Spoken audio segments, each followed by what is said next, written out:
In this video, I'll be doing an updated comparison of the best broadband plans in Singapore. As a bonus, I've compiled all this info into this super detailed spreadsheet. Link down below, yeah? Alright, before we compare the best broadband plans themselves, it's useful to understand how each internet service provider performs in practice. To do this, we can look at several independent reports that measure real-world network performance from different angles. The first reference point is the Netflix ISP Speed Index, which measures how well different networks deliver Netflix video streams during peak hours. In Singapore, the report shows that all the major internet service providers recorded the same speed index score of 3.4. This suggests that if your most data-intensive activity is only video streaming on Netflix, there's very little difference in performance across providers.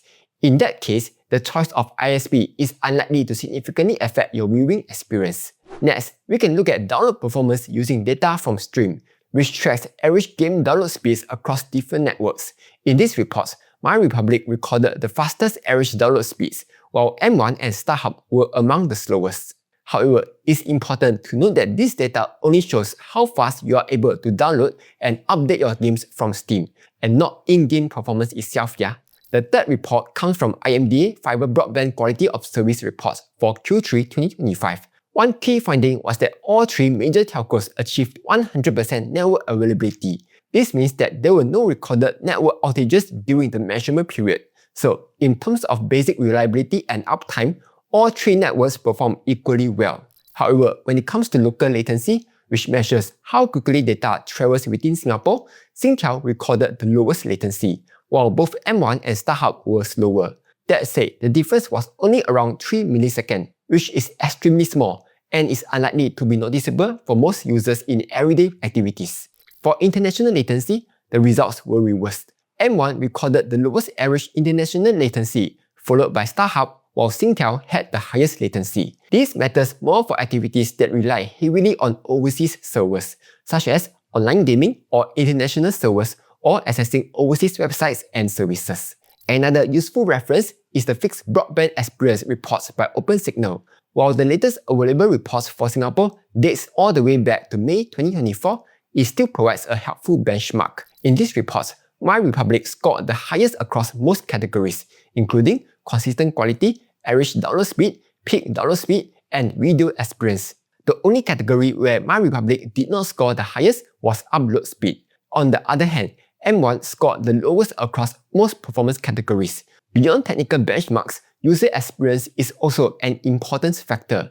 To assess this, I look at user reviews on Seedly. Based on these reviews, MyRepublic had both the highest average rating and the largest number of reviews, while RealQuest had the lowest average rating. Upon further inspection, many of the recent negative reviews on RealQuest cited customer service issues and recurring connectivity problems. Likewise, a quick search across online forums and discussion platforms suggests that these complaints are not isolated cases.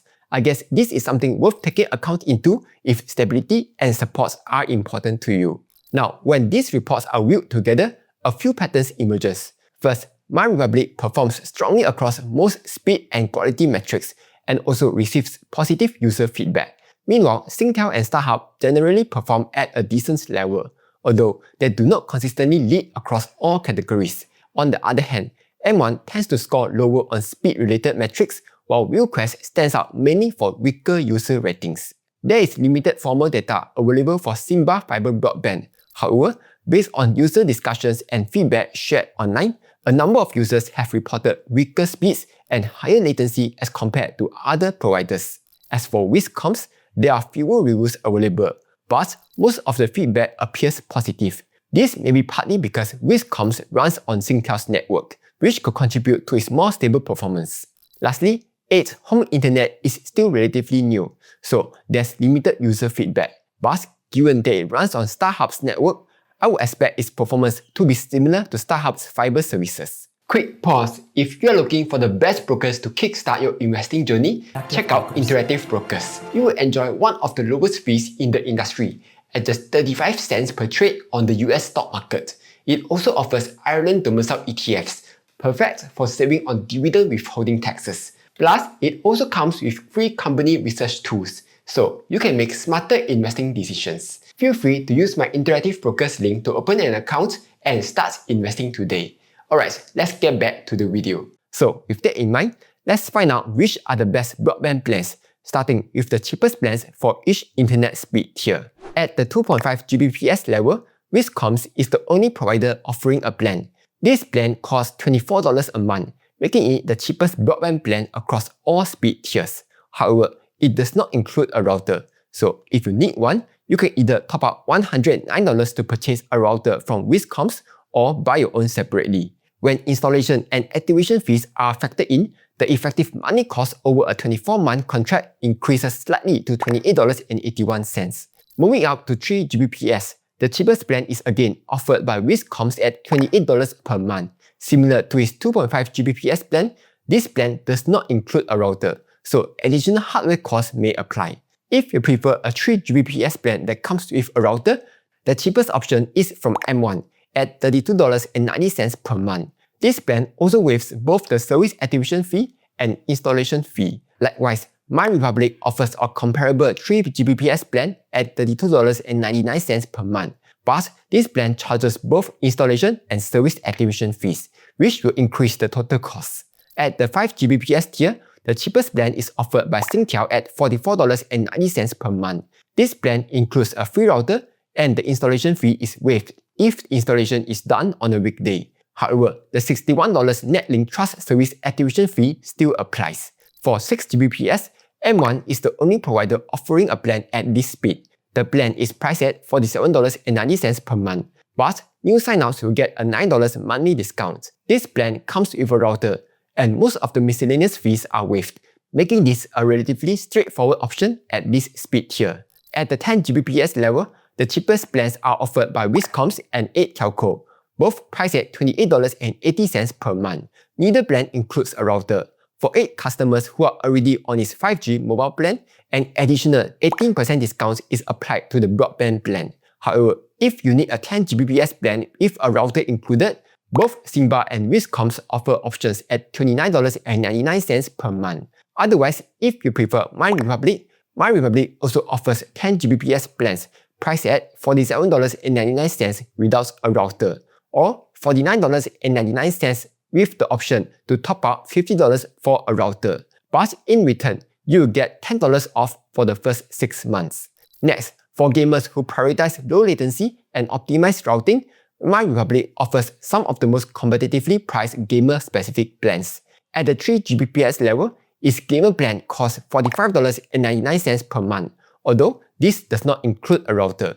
The $49.99 variant includes a router at no additional cost. And at 10 Gbps, MyRepublic's gamer plan costs $59.90 per month, with an optional $50 top-up for a router.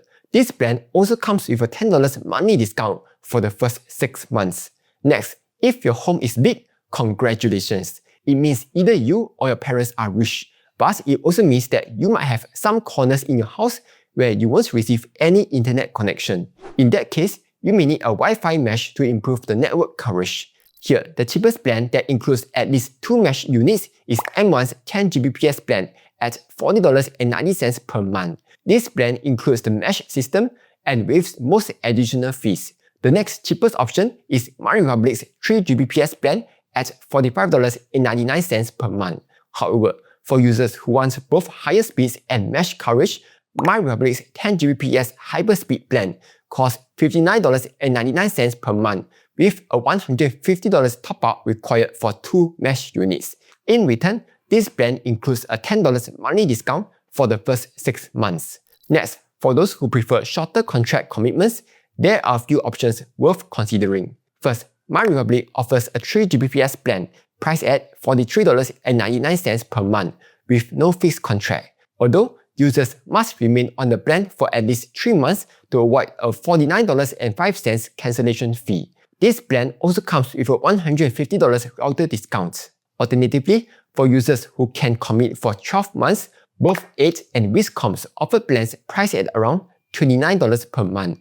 These shorter plans do not include routers, so you will need to purchase your own. Lastly, I also want to give a few shoutouts to some interesting plans that come with more than just an internet plan and a router. First, you have a number of MyRepublic plans that come with a gaming device rather than a router. For example, the $85.99 plan, which comes with a Nintendo Switch 2 Mario Kart World Bundle, or this $99.99, which comes with a ROG Xbox Ally X. Second, if you are someone who often watches TV, Singtel has a few entertainment bundle plans, which comes with a free Singtel TV subscription as well as Amazon Prime and HBO Max. Though, note that some of these subscriptions are only complimentary for a few months, after which standard subscription fees will apply. So that was a quick comparison of the best broadband plan depending on your needs. Hopefully, now you have a clearer idea which are the best plan you should go for. Like, share and subscribe as I'll be posting new videos every week.